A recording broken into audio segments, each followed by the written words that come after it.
Hey everybody, I'm Justin with ExcelSmith, where our goal is to build better Excel users. On this episode of Solutions, we'll be generating a list of unique random numbers using versions of Excel prior to Excel 365.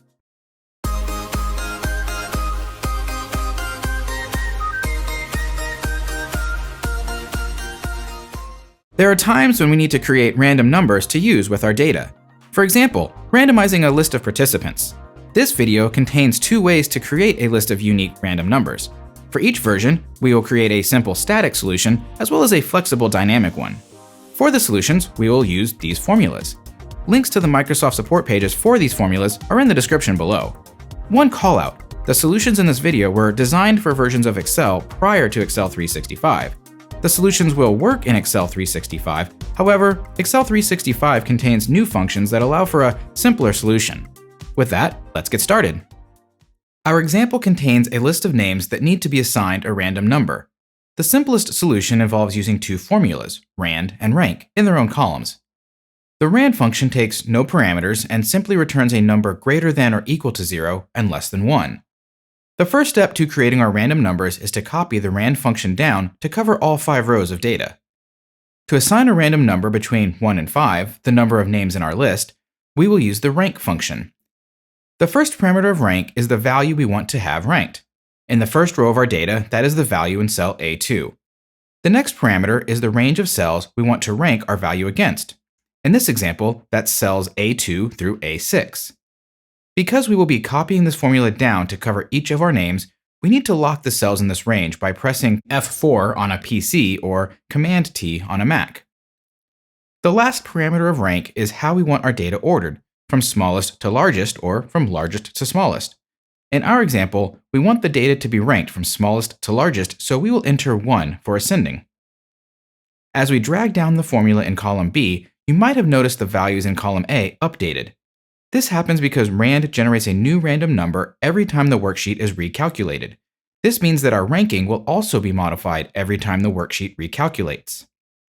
To prevent this, we can lock the results of the rank functions by copying and pasting their values on top of the formulas. Let's do that now.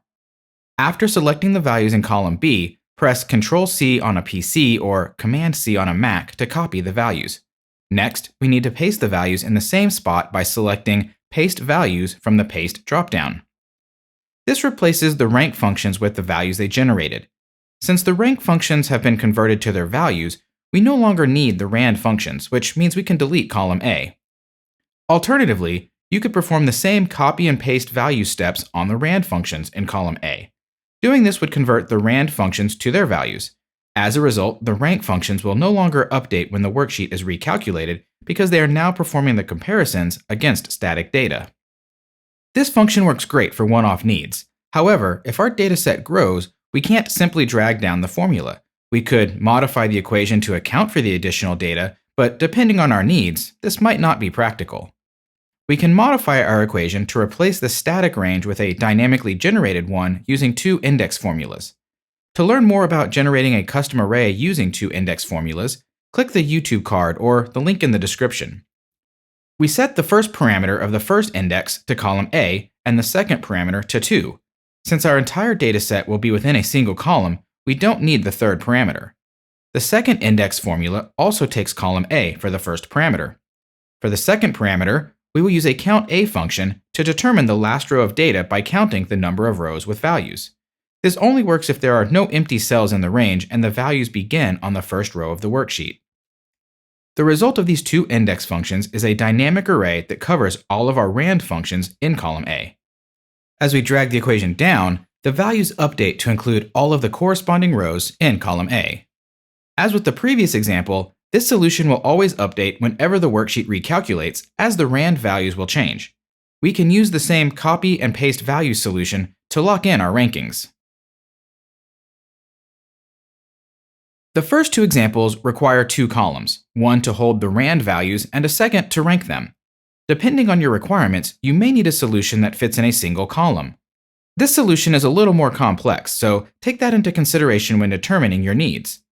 Unlike the previous two examples, there is no rand column. Instead, we will build an equation that randomly assigns a value between two numbers. First, we need to build our array of numbers. In this example, that will be 1 through 5, which corresponds to the number of names in our dataset. To do this, we will use the row function. Entering 1 to 5 as the parameter passed into row will generate a set of sequential numbers from 1 through 5. This is an array function, so we will need to press Ctrl, Shift, and Enter when submitting the equation. Also, we want to lock our values so they don't change, as we will be dragging down the finished equation to cover all of the names in our list. Next, we need a way to identify which numbers are available for selection in each row. For example, if the equation in the first row returns a 3, we want the value in the second row to be 1, 2, 4, or 5.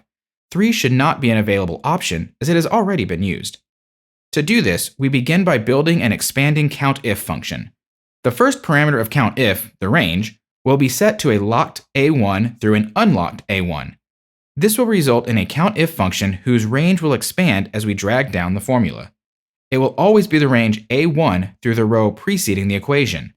In other words, when the formula is dragged down to row 3, the range will be a locked A1 through an unlocked A2.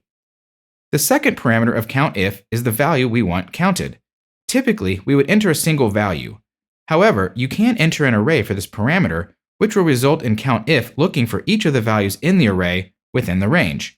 In our case, we want COUNTIF to look for each of our potential rankings, or the numbers 1 through 5. Like before, we do this by entering row with the parameter of 1 through 5, blocking these values. The result of this function will be an array consisting of the number of times the formula finds our values 1 through 5 in the range provided in the first parameter. Since we are interested in which numbers have not been used yet, we will wrap the COUNTIF function in a NOT formula. This will flip the values in the array returned by COUNTIF. In other words, the NOT function will return an array with true for values between 1 and 5 that have not been used, and false for values that have. We then multiply the first row function by the NOT function. Our row function returns a set of numbers from 1 through 5. The NOT function returns an array of trues and falses. When we multiply true and false, true gets converted to 1 and false gets converted to 0. In our equation, this means we are multiplying an array of 1 through 5 by an array of 1s and 0s. The result will be the value in the set 1 through 5 where the NOT function returns true and 0 where the value was false.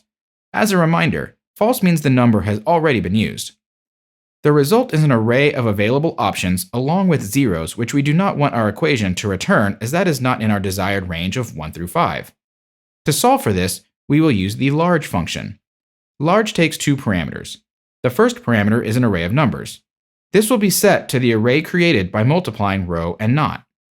The second parameter is which largest number to return.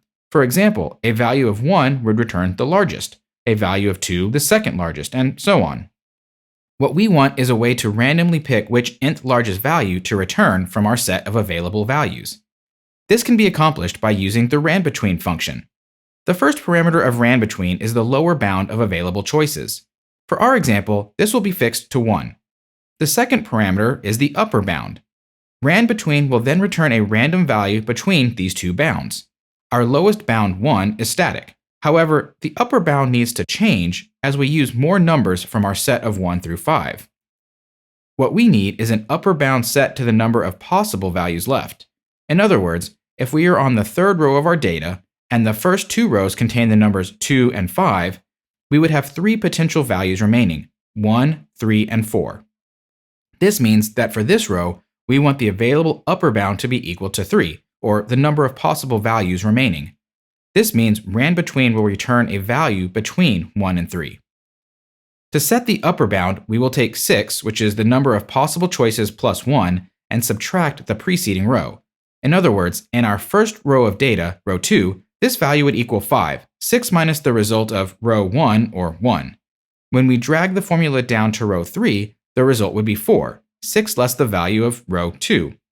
In the first row of our data, the second parameter of ranBetween will equal the number of maximum choices, which in our case is 5.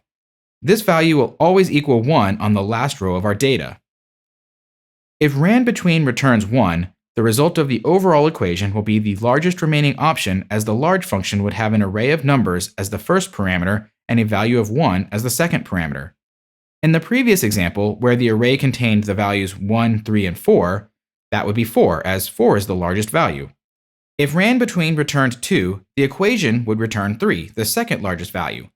Rand between returning 3 would cause the equation to equal 1, which is the third largest value in the array. Remember, with the available set of choices 1, 3, and 4, our array also contains 2 zeros at the second and fifth positions. Since our rand between function can't return a value greater than 3, the number of available non-zero options, the equation will always return a value within our available set of numbers. As we drag the equation down, the number of options consumed increases, which means the upper bound of rand between decreases. As this is an array formula, make sure to press Ctrl, Shift, and Enter when submitting the equation. To ensure the data doesn't change when the worksheet refreshes, simply perform the same copy and paste values steps as the previous examples.